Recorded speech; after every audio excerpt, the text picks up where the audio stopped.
Hey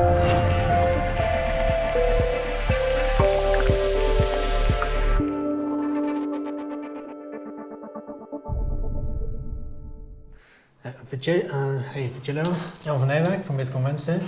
And this is Virgilio Lizardo Jr. from Gate Technologies. Welcome here in Amsterdam at Bitcoin Wednesday. Could you tell us a little bit more about yourself and what got you started into Bitcoin and cryptocurrencies? All right.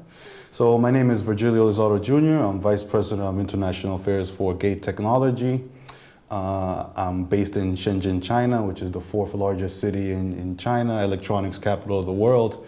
So pretty much every electronics equipment that's probably around us right now came from Shenzhen. I've been in Bitcoin about 5 years now, since 2013. I learned about Bitcoin in China, so I kind of have a China lens to which I saw everything and the development of everything. I've been working in crypto now for 4 years.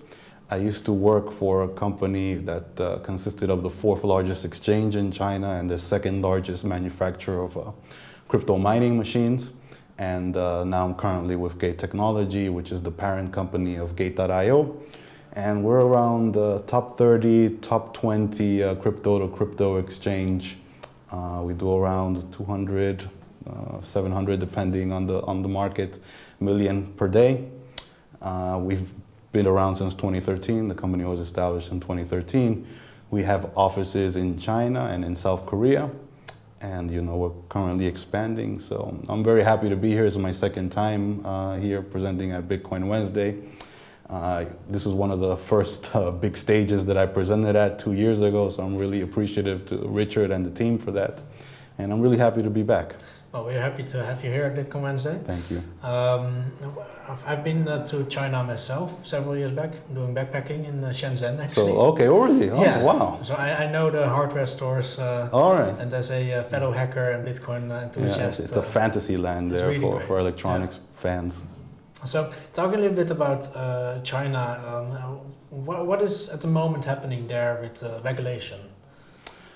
So basically what happened last year, in September of last year, was that the Chinese government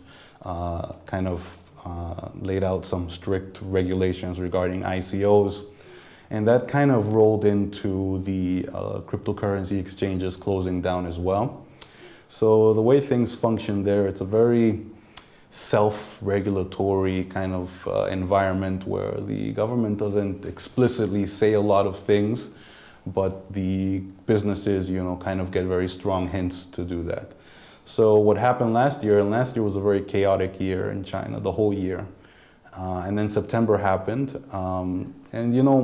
Actually, if I think about it, the ICOs and, all of these kind of projects in the spring of last year and China of last year, I don't think there was any other place more than China where you had so many projects and scams and everything. So there was justification for what they did, but in my opinion, it was just a little bit extreme. So currently, that's the situation. ICOs are banned, crypto exchanges are closed. And I don't see that changing anytime soon because, the government there just made their decision. So they're not going to, turn around in 6 months or something and change it. Also not if it's a security tokenized offering? Nothing. So there's no crypto to fiat exchanges. There's no exchanges in China. So nothing. So but there is still the hardware mining facilities. Yeah, there's a lot. So that's separate. So the exchanges were kind of an easier target, I would say. They were in the large cities. Very public in terms of, leading with national currencies and all of that. But the mining situation is a little bit different because in China, the mining industry helped a lot of impoverished regions in China. There still is, even with the amount of crypto mining in China, a lot of electricity in a lot of places. So what happened was the crypto miners went to these regions, said, we want to buy as much electricity as you have to offer. We want to fill this warehouse with these mining machines. If you don't have a warehouse, we'll build a warehouse. We'll employ local people. So that's a bit more complicated situation than the exchange was. because there's a little tug and pull between the local government and the national government when it comes to, okay, so we're going to close down these businesses, so where are we going to get out? What are we going to do? So in my opinion, I don't see the mining, it is getting more strict, more restrictive, but I don't see it, closing down or being affected as instantly as the exchanges were. Okay. Well, thank you for answering that. Beforehand, I've done a little bit of research about the exchange, Gate.io. What are the fees and where is Gate.io basically listed? Where's the jurisdiction? So our company, pretty much like all of the crypto exchanges in China, when the crackdown happened, we're kind of scrambling to set up our businesses outside of China. So the company is currently incorporated in Caymans, and we're actively looking at what's happening here in Europe with Malta. We've looked at Switzerland, Japan, and other jurisdictions to see where we can set up in a place that's more, secure for our business. It's going pretty well. We see a lot of positive signs. People, in the news recently, all the news about Malta and all these other jurisdictions coming out with very positive news. So we're in the process of settling that situation, and we have our research and development teams right now in China and in South Korea as well, because we see it as a very key market to develop long term.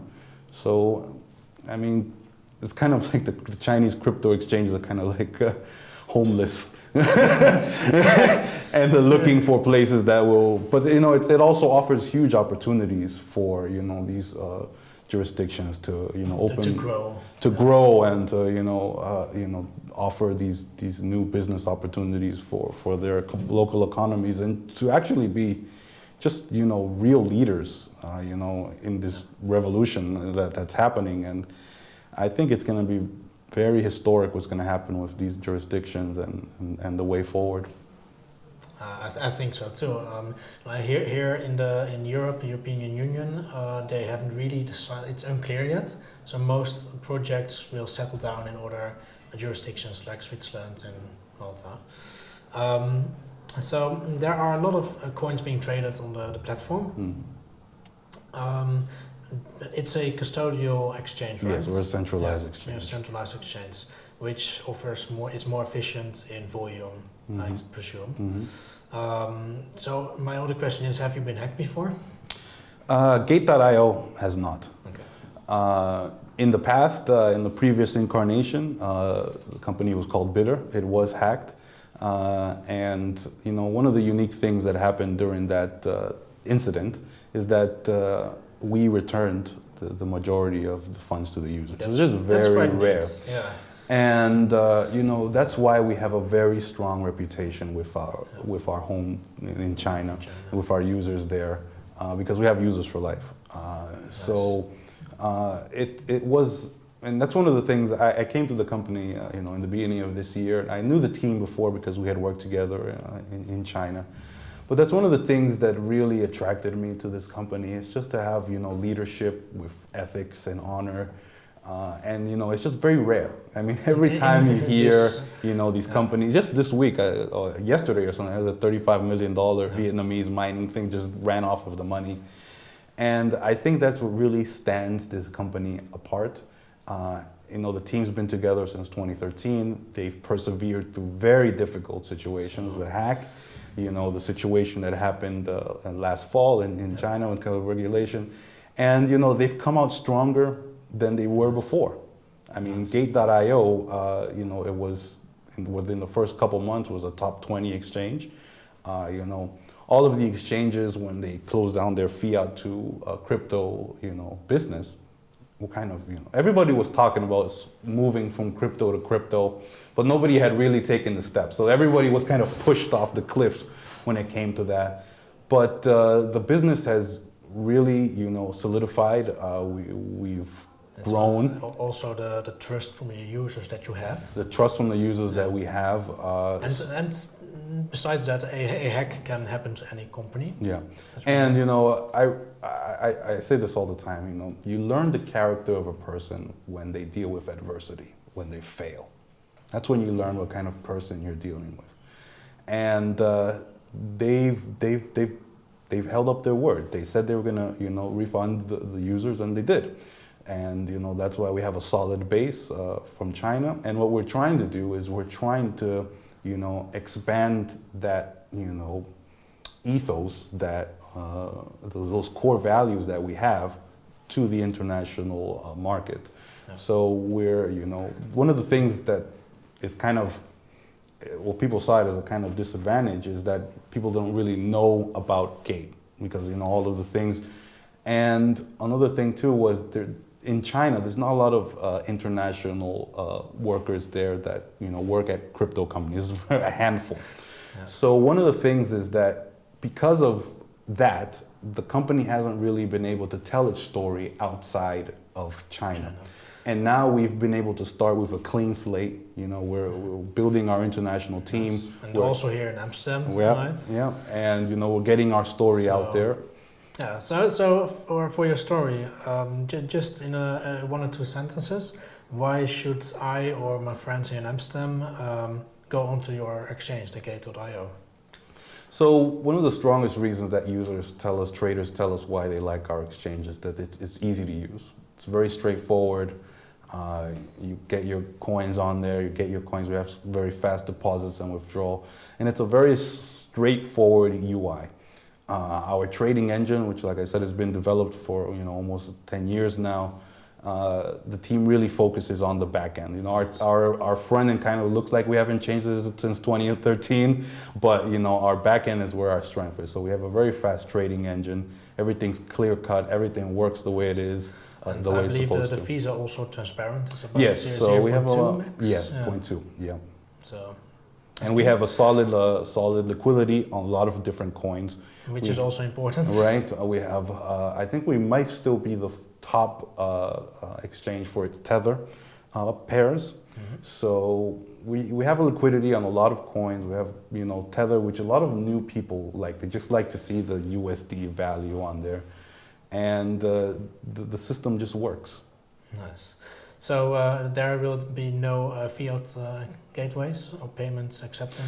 No, I think, or maybe in the future.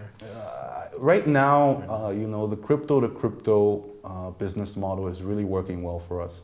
And you know, we're in crypto, right? It's an experiment, right? Yeah. So we're ahead of the curve, a long way ahead of the curve, but we're ahead of the curve. And you know, just when you touch fiat, it's just a big headache. It's a big headache. Yeah. And you know, when we go to different jurisdictions or anything like, oh, we talk to them, we don't touch fiat.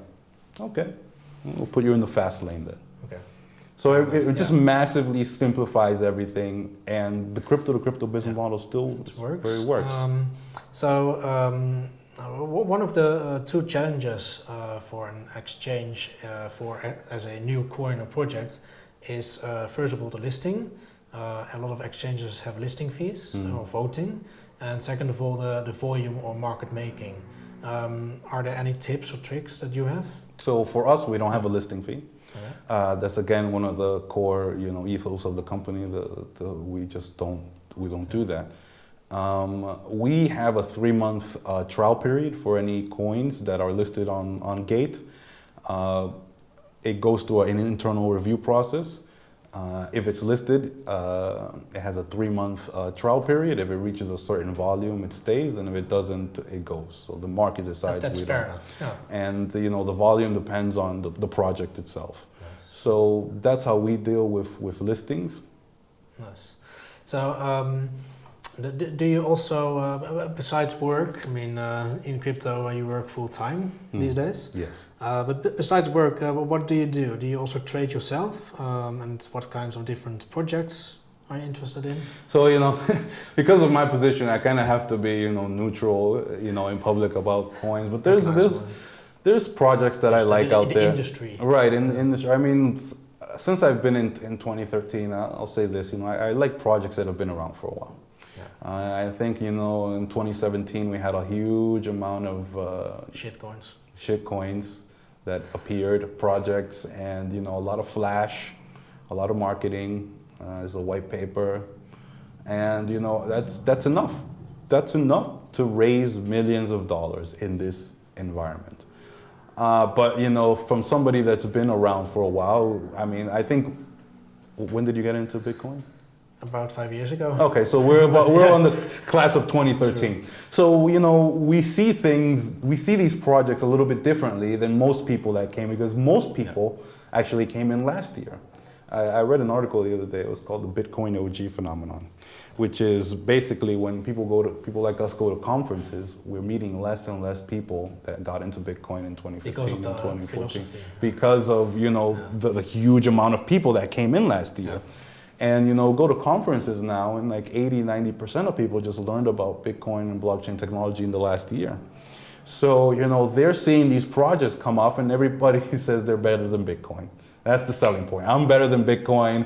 I'm going to do this better than Bitcoin. Maybe I'm better than Ethereum also. So I really look at the team. I look at how much time they've been around. I look at their idea, if their idea is really unique. Has somebody already done this? Is it just a repackage from another shitcoin that came out 2 years ago? So that's what I would recommend to people.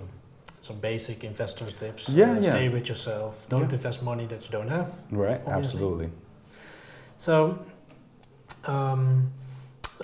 you live in Shenzhen. I live in Shenzhen, yes. And I can imagine that you have some Bitcoin ATMs there. Bitcoin ATMs? Yeah. No. You don't? No. Why not? Hong Kong, yes. Hong Kong, okay. Yes. So pretty much every outward-facing crypto activity on the mainland has been stopped. Okay. So it's kind of like a crypto no-go zone. And just to give you more context of what happened. So back in 2013, when we first got, and before, the dominant pair in the world for almost 3 or 4 years was the BTC CNY pair. I mean, that's if China sneezed, the price crashed. If China smiled, the price skyrocketed. And when the crackdown happened and the exchanges stopped serving the local market, what happened was these people, that community that was built over 3 or 4 years, if you want a crypto, you're going to crypto. So they went to Telegram, they went to peer-to-peer applications, they went to OTC. So those people continued doing what they were doing. What happened was that the people that were like, oh, how do I use WeChat Pay? How do I use CNY to buy Bitcoin? There's this huge pool of curiosity. And funnily, what happened was there's been a huge investment in crypto media in China. So all of these sites popped up, pretty much just getting paid to pump a shitcoin. But the demand was there, the interest was there. So all these crypto medias, which are allowed apparently, have grown. People's interest, continues to be there. And you just have this huge pool of people like, oh, where can I get Bitcoin? Where can I get OMG? Or where can I get this, whatever, But it's only in the crypto sphere, not in the physical yet. Right. Or for now. Right. Too bad. Yeah, I mean, but that's you can change regulation.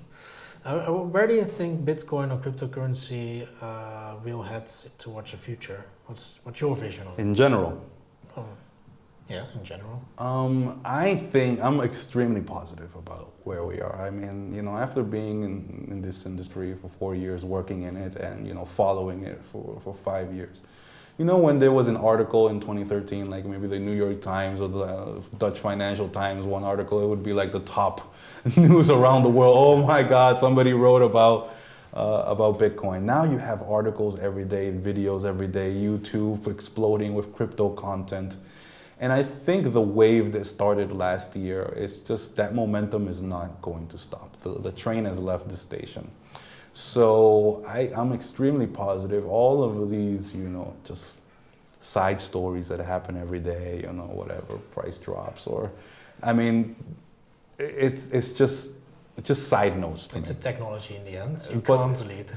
And the thing about it's still working.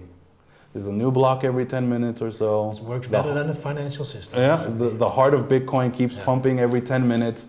So nothing has changed about Bitcoin. I mean, things have changed, but it's still working as intended. So I think that momentum is continuing. More people learn about Bitcoin today than yesterday, this week than last week, this month than last. I mean, and I think we've entered the new, what's that called?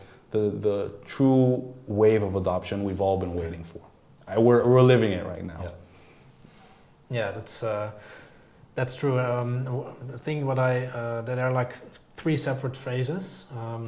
The understanding from the mass media, the mass mainstream users and consumers needs to be topped up. And luckily every day, every week, people are learning about it.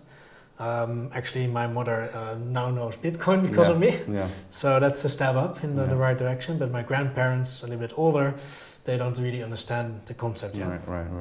So, and that's another thing, I talk to a lot of people about that topic, and a lot of people, are but they don't understand the technology, they just care that the price is going up or down. That's the way it is. Most people are never going to understand how Bitcoin works or the philosophy behind it or the history behind it or anything. Then again, like does any user know how the internet or Facebook exactly works? So, to me, when I first presented Bitcoin to other people, I said, here's a wallet, okay? You send me a couple dollars of Bitcoin. Okay, wow, it works. And we can do that anywhere in the world. So people need to use the technology to solve a problem. If it solves a problem, they'll love it. And they'll use it and they'll tell their friends about it. And that's it. That's why there's at the moment higher adoption rate in Southern Americas and Africa. Oh, absolutely. So, where the need is higher than here in the Netherlands. Exactly. As a cashless society. Yeah. Is there anything else you would like to add or talk about? No, I'm just happy to be here again. Happy to be in Amsterdam. Always good to catch up on what's happening here and the crypto scene here. Bitcoin Wednesday, always been a big fan of the events here. It's been how many years now? It's 5 years. 5 years. So it's. I imagine the change that you guys have seen here in those 5 years. So, Gate.io, we're around. We plan to grow. You're gonna be hearing a lot more from us. Well, thank you, Virgilio, and my pleasure to be here. Yeah.